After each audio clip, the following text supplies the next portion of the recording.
On est aujourd'hui le mardi 7 Adar Rishon, on est le 12 février. On va reprendre aujourd'hui notre cours sur les contes de Rabbi Nachman. On a déjà consacré, si je ne me trompe pas, 2 cours à ce sujet et on commence aujourd'hui notre nouveau cours. Je vais d'abord lire un long passage pour pouvoir bien rentrer et pénétrer l'histoire. Et bien évidemment, après avoir lu ce passage, je vais commencer à décoder, interpréter et à retirer les messages qui nous concernent. Le cours d'aujourd'hui est pour la guérison totale et définitive d'Avraham ben Sultana. Donc on était arrivé au passage, bien évidemment, il y a eu une interruption dans la mesure où il y a d'autres cours, et donc je vous invite tous et toutes à réécouter les derniers cours sur les contes de Rabbi Nachman, surtout le dernier, afin de vous accrocher à celui d'aujourd'hui. Mais quoi qu'il en soit, donc, la fille du roi a disparu, on va bien sûr réinterpréter dans quelques instants, et le second du roi, son principal conseiller, son principal ami, est parti à la recherche de la fille du roi. Et voilà que l'histoire continue et dit il voit un château et de nombreux soldats qui entourent, évidemment qui protègent le château.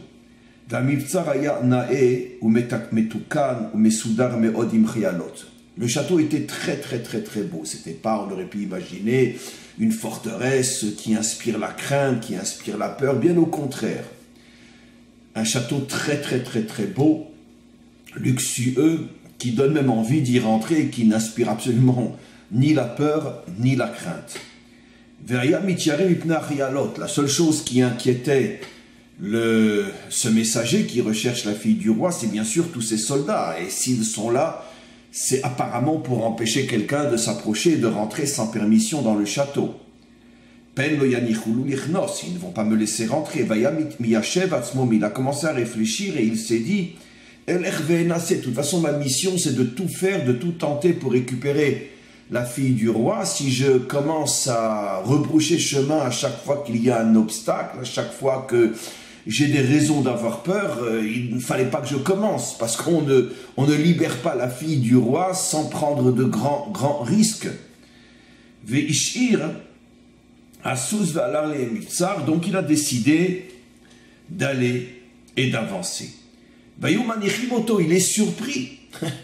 Il était persuadé que tout de suite, les soldats allaient lui sauter dessus, le menotter, l'interroger. Mais qu'est-ce que tu fais là? D'où tu viens? Où est ton passe? Où est ton permis de passer? Rien. Au contraire, il lui sourit, il le laisse passer. Il ne l'interroge pas, il ne lui pose aucune question et il ne l'empêche pas de continuer son chemin. Il rentre dans le château. Il passe d'une salle à une autre, il couvre sans le moindre problème. Il rentre dans une très grande salle et il voit que dans cette salle, chez Yashav Shamameler Batara, il voit un roi magnifique, somptueux, assis sur son trône, avec une magnifique couronne sur la tête. Lui-même, ce roi entouré, à ses côtés, donc, se trouvent de nombreux soldats, avec et tout un orchestre qui, donc, joue des musiques magnifiques devant lui. Donc, une ambiance paradisiaque, quelque chose d'extraordinaire, un château magnifique, des soldats très gentils qui ne posent aucune question, qui sont là plus pour le décor que pour la fonction. On le laisse rentrer, se promener dans le château, et bon, il arrive dans la salle principale et il voit donc une image extraordinaire d'un roi magnifique, entouré d'orchestres qui joue une musique magnifique. L'endroit était somptueux, magnifique. Les personnes, tout le monde le voit, et personne ne lui pose une question. Qu'est-ce que tu fais? Personne ne lui saute dessus, pas de menottes, pas de... rien. Ils ont l'air d'être contents de le voir ici. Sur le côté, il voit une table remplie de mets extraordinaires, une nourriture magnifique. Et donc, il se sent attiré par la table, puisqu'il voit que personne ne lui dit rien, on ne lui pose pas de questions. Il s'approche de la table, personne ne lui dit rien, il se met à manger. Bon, ayant le ventre bien rempli, il va se mettre dans un coin de la salle, il s'assoit pour voir ce qui va se passer. Sans doute, il a même oublié pourquoi il était là. Il ne peut pas imaginer ce qu'il va voir dans quelques instants. Et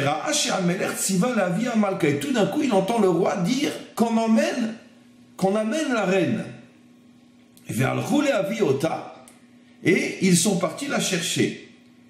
Et tout le monde s'est mis à chanter, à danser, une atmosphère extraordinaire. La reine arrive. Et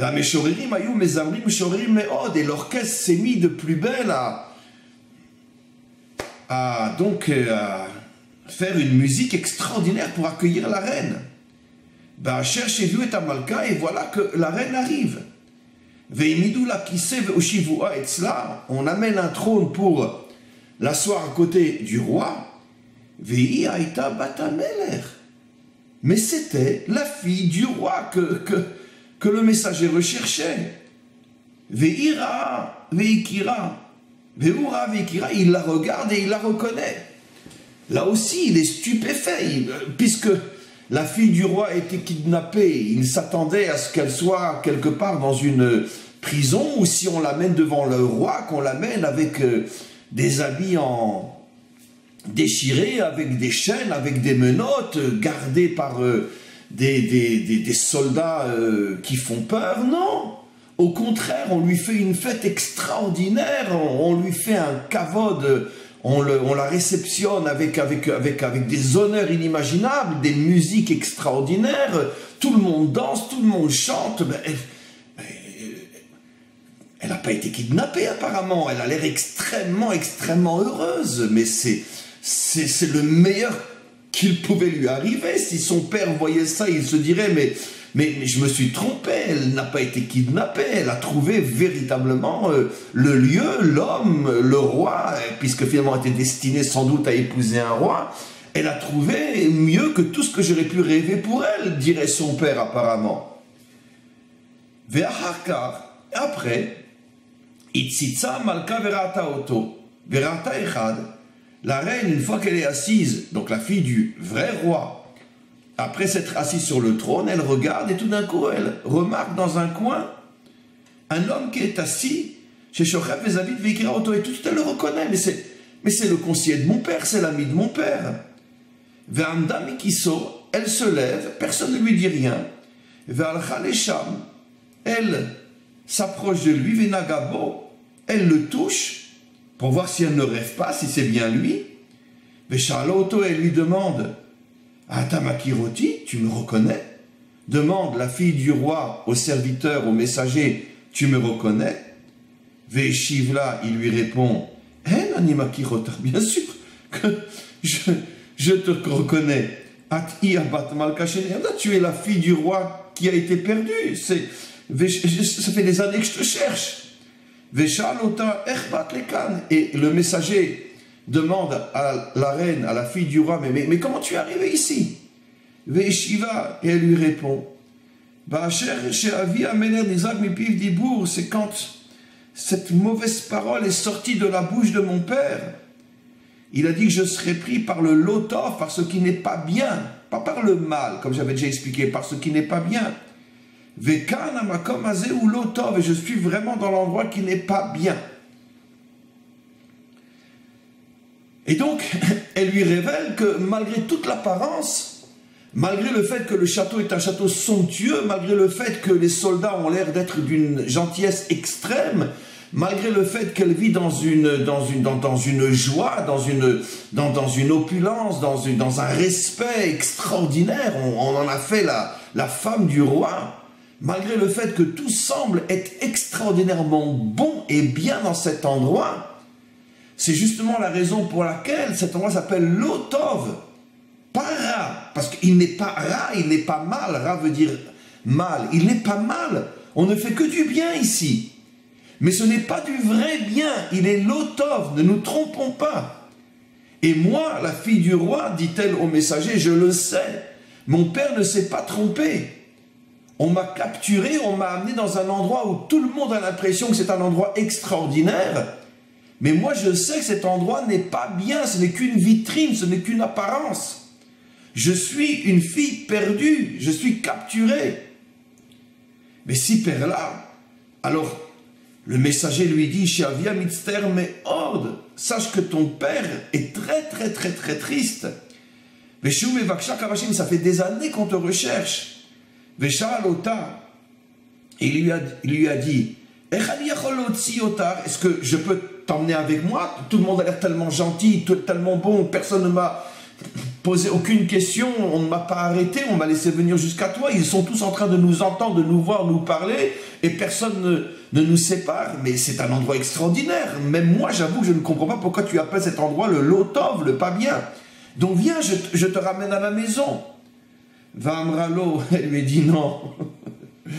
Non, c'est sûr, la vitrine est très très belle, mais tu crois que tu vas pouvoir me sortir de là? Chez Efshar Lecha le Otsi Oti. Tu ne peux en aucun cas me sortir de là. Ça veut dire que tant que tu es là, que tu manges, que tu écoutes la musique, que tu me parles, tant que on pourrait dire tu es dans le décor et que tu en profites, personne ne te fera rien. Si tu oses essayer de me sortir, il te massacre. Ça veut dire que le jeu de la gentillesse ne dure que jusqu'au moment où tu touches à l'essentiel. Moi, ils ne me laisseront jamais sortir. Je suis emprisonné à l'intérieur d'une prison de bonheur, mais tant que tu ne touches pas à moi, tu peux participer à ce bonheur. Tu peux prendre ce que tu veux, mais pas moi. Moi, tu ne peux pas me sortir de là.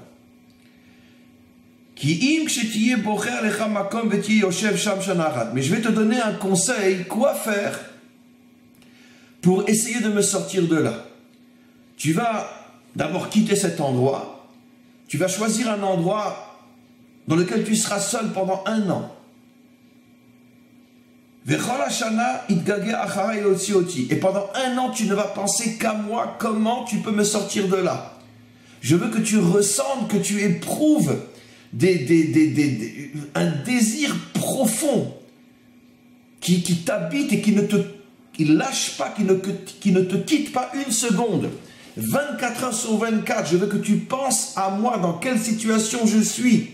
Malgré tout ce que tu as vu, malgré tout ce que tu peux penser que finalement je suis dans une très bonne situation, je veux que tu comprennes que non, que tout ça c'est un mensonge, c'est une vitrine, c'est un masque. Je souffre, je veux sortir de là, je veux que tu le ressentes. Parce que je sais que toi-même, tu es sans doute pris au piège et que tu crois que finalement, je ne suis pas si prisonnière que ça. Oui, je veux que tu arrives à te convaincre jusqu'au dernier millimètre de ton être que je suis dans une situation catastrophique. Je veux que tu te persuades et que tu y penses pendant 1 an. Je suis prisonnière, tu dois me sortir de là, tu dois me sortir de là. Et à chaque fois que tu auras un moment, et je veux que tu ressentes tellement ma douleur, que tu participes à ma douleur, et que quand tu ressentiras très fortement à quel point je suis malheureuse, que toi-même tu prennes sur toi cette souffrance et que tu jeûnes, que tu ne manges pas, de manière à ce que tu ressentes ma douleur. Pourtant, tu vois, ici, il y a tout, il y a de la musique, il y a de la lumière, il y a des mets somptueux, il y a à manger, il y a tout ce qu'on veut.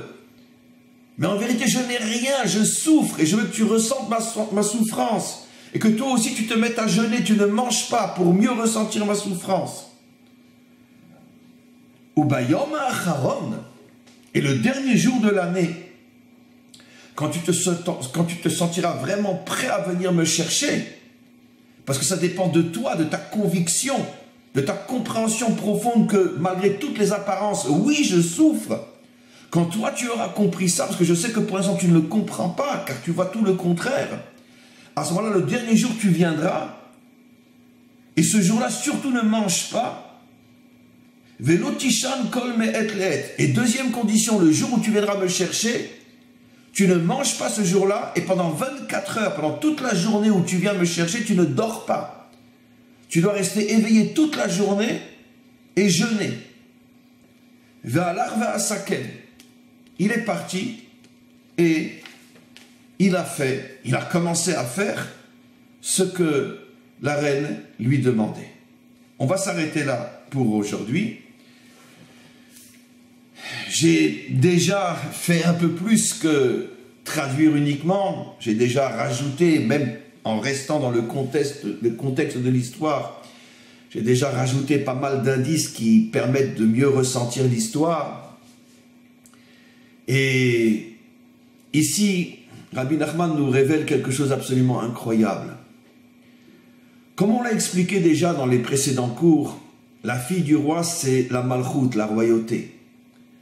Dans le sens profond du terme, c'est-à-dire que la véritable mission de l'homme authentique, de l'homme véritable, et c'est la raison pour laquelle nous sommes sur terre, c'est de dévoiler la royauté d'Hachem, de dévoiler, de comprendre et de faire comprendre à l'humanité tout entière que ce monde n'est pas abandonné, que malgré toutes les apparences, ce monde n'est pas entre les mains des méchants, même si notre logique ne peut en aucun cas le comprendre, c'est-à-dire comprendre le contraire, parce que ce que nous voyons, ce que nous comprenons, c'est que finalement, c'est le plus fort qui gagne, et que Hachem ne semble pas du tout être le roi de ce monde, dans le sens de dirigeant de ce monde, créateur peut-être, mais comme je l'ai souvent expliqué, on peut très bien créer quelque chose et puis après s'en aller et laisser la chose créée entre les mains d'autres personnes et ne même plus savoir ce qu'est devenu la chose qu'on a créée, qu'on a construite. Quelqu'un construit un immeuble sera habité par des gens qu'il ne connaît pas et existera bien des années après que le constructeur ait déjà disparu. Et même de son vivant, il peut même oublier qu'il a construit cet endroit-là.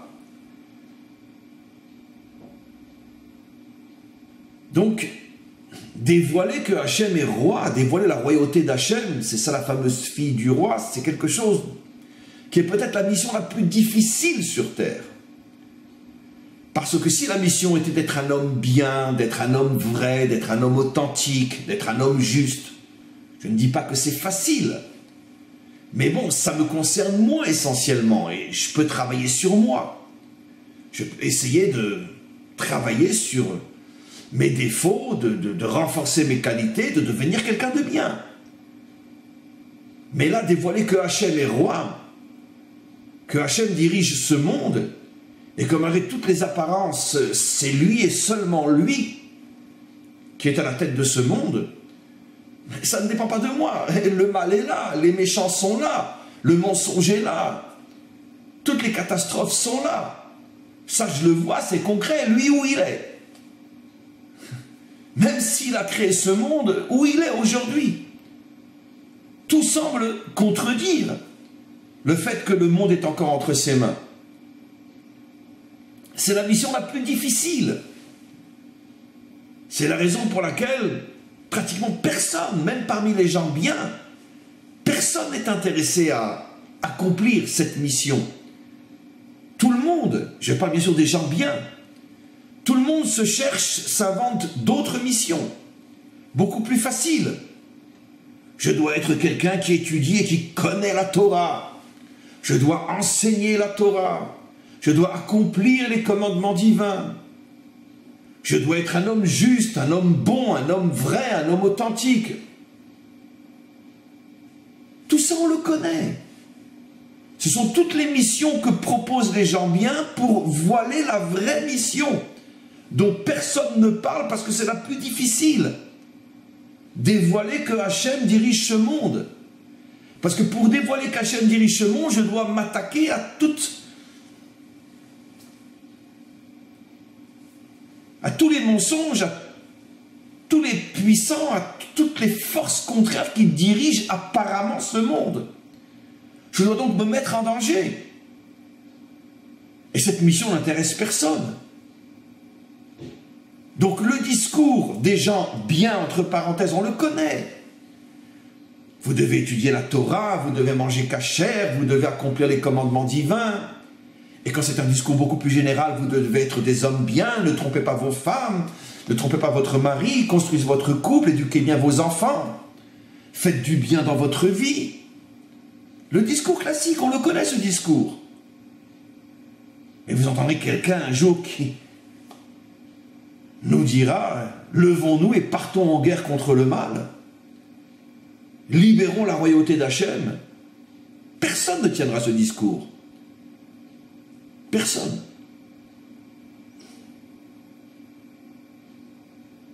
Quand la fille du roi a été capturée, le roi avait pourtant des centaines, des milliers de sujets, de serviteurs. Il n'y en a qu'un qui s'est proposé, qui a tout lâché, tout abandonné, a mis sa vie en danger pour partir à la recherche de la fille du roi. Un, sur tout un pays. Parce que personne n'en veut de cette mission. Elle est trop difficile, elle est trop dangereuse. Voilà le grand secret que nous révèle Rabbi Nachman. Voilà comment sont nées toutes les fausses religions, ou toutes les religions faussées, toutes les fausses croyances, toutes les fausses idéologies, toutes les fausses pensées. Elles ont tout en commun qu'elles ne parlent que de la construction de l'homme. Mais aucune ne parle de la libération de la fille du roi. Toutes mentent en créant un projet qui n'est pas celui du maître du monde. Alors évidemment que pour pouvoir libérer la fille du roi, il faut être un homme bien. Mais comme je l'explique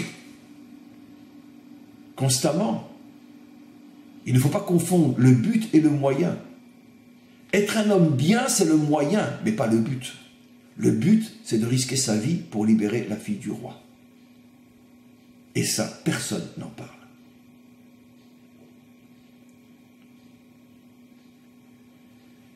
Allons plus loin. Dans ce conte, Rabbi Nachman révèle quelque chose d'absolument incroyable. Quel est le premier endroit où finalement il la retrouvera? Dans un endroit qui apparemment resplendit de bien, de bonheur, de lumière, de gentillesse. Rentrez, servez-vous, parlez avec la reine.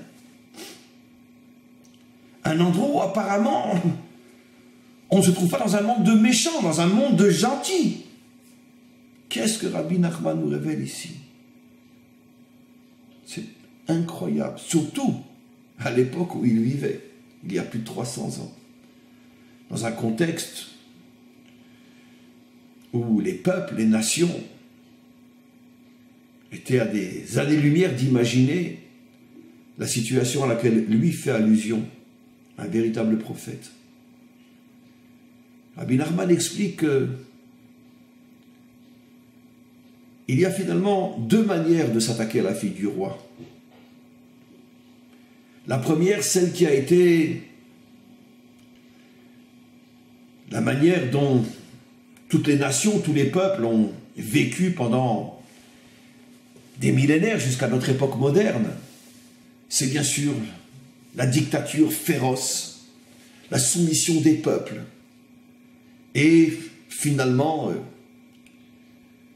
la réussite d'une caste de privilégiés qui soumettent la grande majorité et qui s'approprient le monde par la force, par la terreur, et qui bien évidemment seront les derniers à accepter de remettre le monde entre les mains de son Créateur.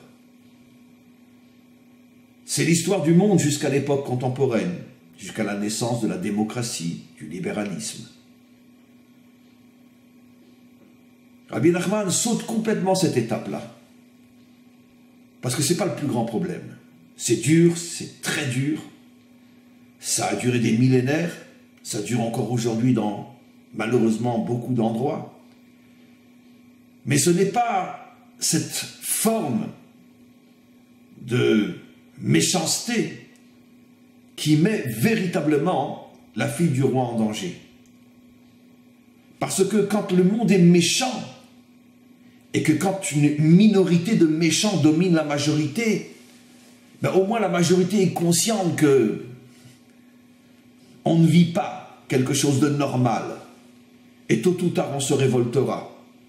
La Révolution française ou d'autres révolutions. Donc même si ça dure longtemps dans le temps, quantitativement, qualitativement, ça ne peut pas durer. Parce que la majorité, tôt ou tard, se révoltera. La pire des situations, explique Rabbi Nachman, c'est quand tu crées un système dans lequel apparemment tout va bien. Tout le monde est libre. Les soldats sont là pour le décor. Il n'y a pas de guerre. Il n'y a pas de violence. Il n'y a que de la bonté, que de la gentillesse, que de la tolérance, que de la liberté, que de la fraternité, que de l'égalité. Lorsque le système, dans un langage plus moderne, est une démocratie, le libéralisme, la tolérance, l'ouverture, le droit d'expression, et que tous les frigidaires sont pleins, et que tout le monde a à manger, et qu'il y a des distractions, il y a de la musique, il y a le cinéma, il y a les boîtes de nuit, il y a... Travaille, mange, va t'amuser. Quand ceux qui sont au pouvoir sont gentils, quand les soldats ne font de mal à personne, quand tout le monde est gentil avec tout le monde, quand tout va bien, et que tu crois que tu vis vraiment dans le bien, dans le tov, c'est là que tu dois savoir que tu es dans le lo tov, dans le pas bien. Quelle prophétie! J'en ai encore le souffle coupé à chaque fois que je réétudie, je recomprends et réenseigne cette histoire. Comment un juif, il y a presque 400 ans, dans le système de terreur dans lequel il vivait, surtout en tant que juif, russe, vivant comme tous les citoyens russes, et pire encore en tant que juif, dans une dictature inimaginable, le tsar, comment peut-il parler d'un système où le véritable emprisonnement de la fille du roi, c'est dans un système où tout est extraordinairement bon et bien? Qui pouvait imaginer à cette époque-là que ce jour viendrait? Mais c'est tout simplement le système dans lequel nous vivons aujourd'hui. Tout le monde il est bon, tout le monde il est gentil. Dis ce que tu veux, pense ce que tu veux, fais ce que tu veux. Mange, amuse-toi, réjouis-toi. Même tes dirigeants ne sont pas des dictateurs. Si tu dis ce que tu penses, on ne va pas te mettre en prison.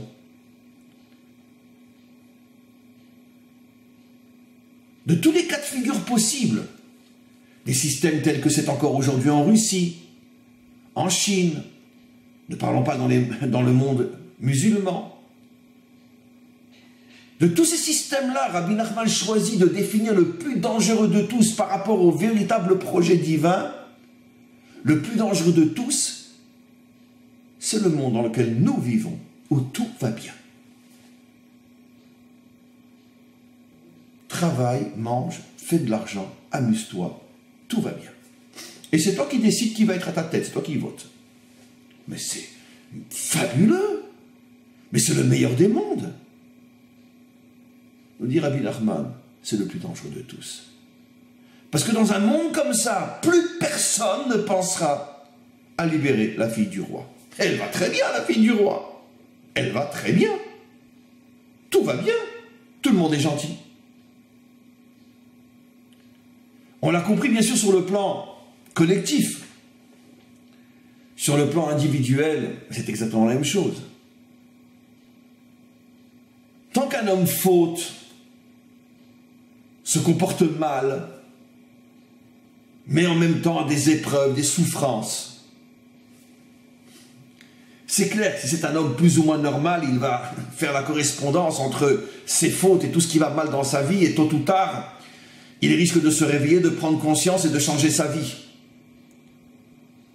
Donc le mal entretient sa mauvaise conscience. Le mal qu'il vit, bien sûr. Le mal dans le sens des souffrances qu'il vit. Mais quand un homme faute, et que tout va bien, et que tout va de mieux en mieux, comment voulez-vous qu'il se réveille? Comment voulez-vous qu'il prenne conscience? Comment voulez-vous qu'il prenne conscience qu'il est en train de bousiller sa vie et de passer complètement et totalement à côté de ce pourquoi il a été créé, de ce pourquoi il existe? Comment voulez-vous? Le frigidaire est plein, les week-ends, on s'éclate, je gagne bien ma vie, je fais ce que je veux, je pense ce que je veux, je vais où je veux. Personne ne me dit rien, tout le monde me fout la paix. Pourquoi voulez-vous que je sente qu'il y a un problème?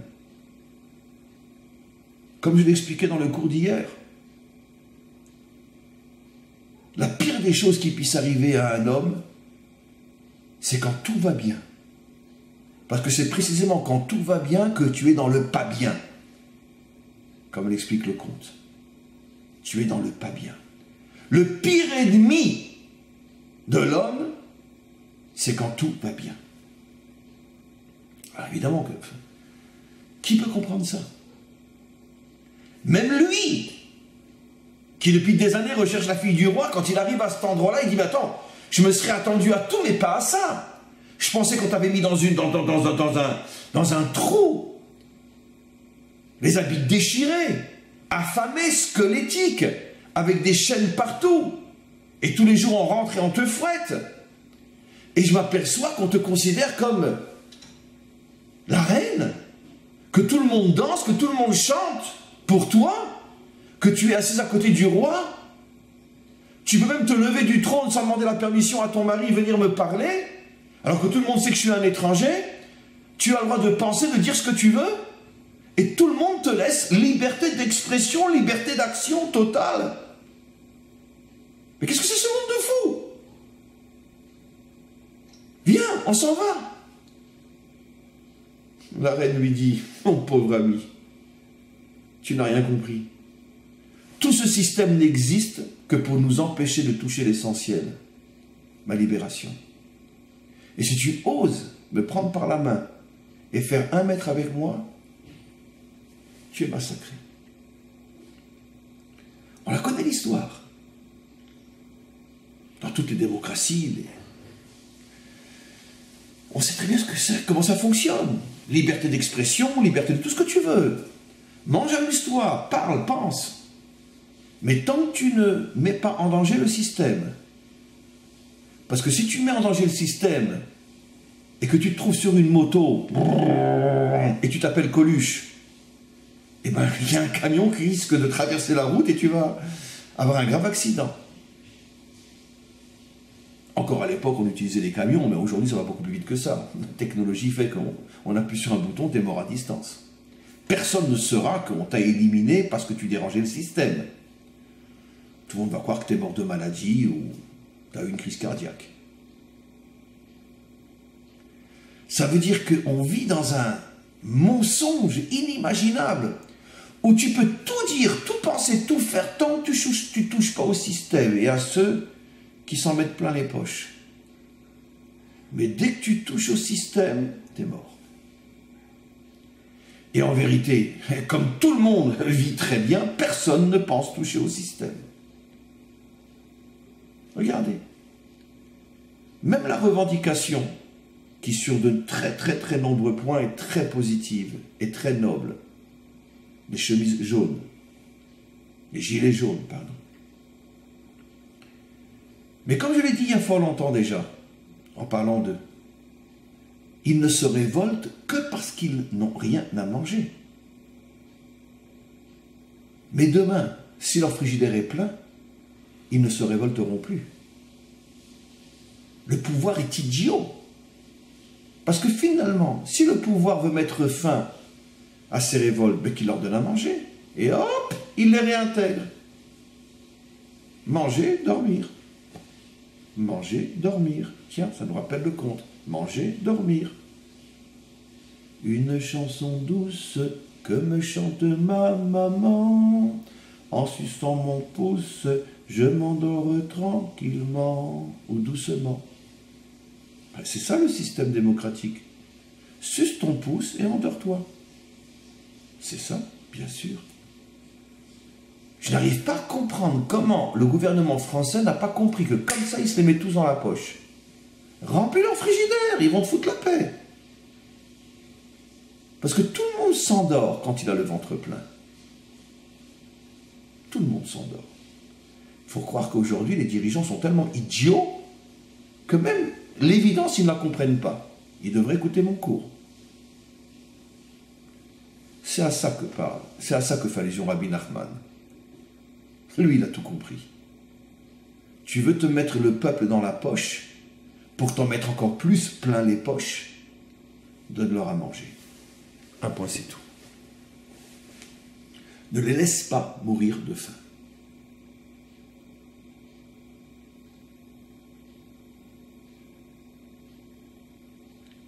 Et donc, la fille du roi comprend que même lui, qui pourtant sincèrement la cherche, n'est pas convaincu qu'elle est vraiment dans le pas bien. Et qu'est-ce qu'elle lui dit? Regarde, pendant 1 an, tu vas réfléchir sur ma situation, jusqu'à ce que tu sois convaincu, que tu prennes conscience que je suis vraiment dans le pas bien. Malgré tout ce que tu vois, je suis dans le pas bien. Par rapport au projet divin, une démocratie telle qu'on les vit aujourd'hui, c'est pire qu'une dictature. Pas au niveau de la souffrance, bien sûr, mais au niveau du projet divin, c'est pire. Je veux que tu comprennes ce que je t'explique. Je pourrais dire la même chose par rapport à mon cours. La grande majorité entendront ce cours, diront « Ah oui, c'est vrai », mais personne ne le comprendra. Et il est loin d'être fini. L'histoire n'est pas finie. 1 an, je veux que tu réfléchisses sur ma situation. Et pendant cette année, je veux que constamment tu jeûnes. Je veux que tu aies faim. Parce que quand on a le ventre plein, on ne comprend pas ce qui se passe. C'est ça le secret de « je veux que tu jeûnes ». Parce que si ton ventre est plein, tu vas être comme tout le monde. Tu vas t'endormir. Et tu diras comme tout le monde, après moi, le déluge. Donc ne mange pas. Et surtout le dernier jour, lorsque tu seras persuadé que véritablement maintenant tu as compris que je suis dans le pas bien, et tu es prêt à venir me chercher, à risquer ta vie, ce jour-là, 2 choses, ne mange pas et ne dors pas. Ne pas dormir, on a compris ce que cela signifie. Parce que le monde entier dort. On est tous des somnambules.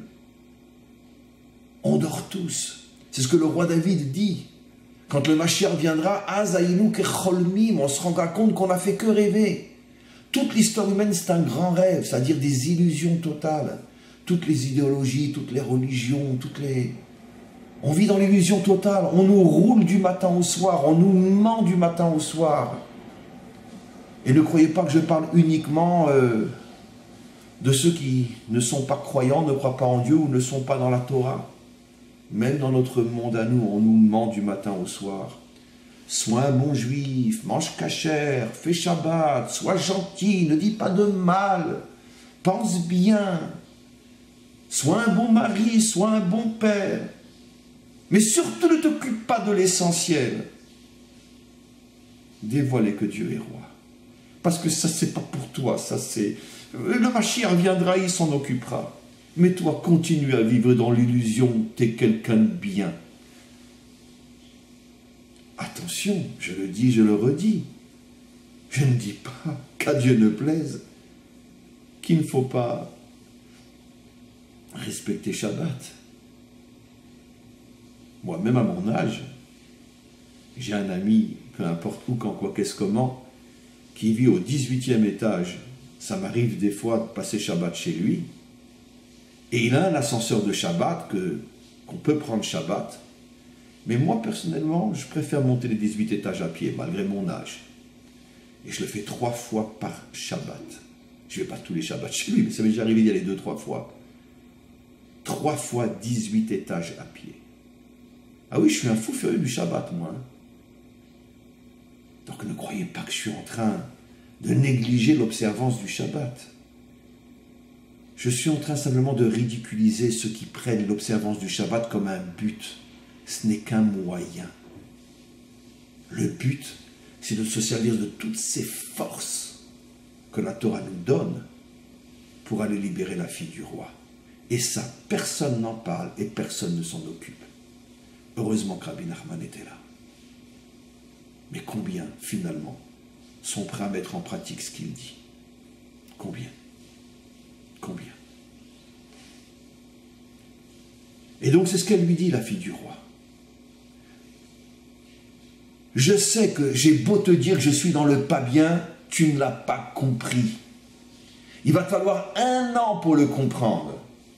Jusqu'à ce que tu ressentes ma douleur, jusqu'à ce que tu ressentes dans quel piège je suis. Et le dernier jour, lorsque tu viendras me chercher, surtout ne mange pas et surtout ne dors pas. Car le sommeil est le pire ennemi du projet divin. C'est sans doute la raison pour laquelle Rabbi Nachman sûr, mais le roi David, comme disent nos maîtres, se levait toutes les nuits à minuit pour servir Hachem jusqu'au lever du matin. Pourquoi à minuit? Il brisait le sommeil, il brisait la nuit. Il cassait le sommeil pour montrer qu'un homme qui ne brise pas le sommeil ne pourra jamais être celui qui réparera le monde. Parce que on ne peut pas, à coups de chansons douces et en suçant son pouce, on ne peut pas changer le monde. C'est impossible. Voilà le secret extraordinaire de cette histoire. Et si Dieu veut, on la continue encore. Si Dieu veut, avant la fin de la semaine. À tous et à toutes, une très très bonne journée.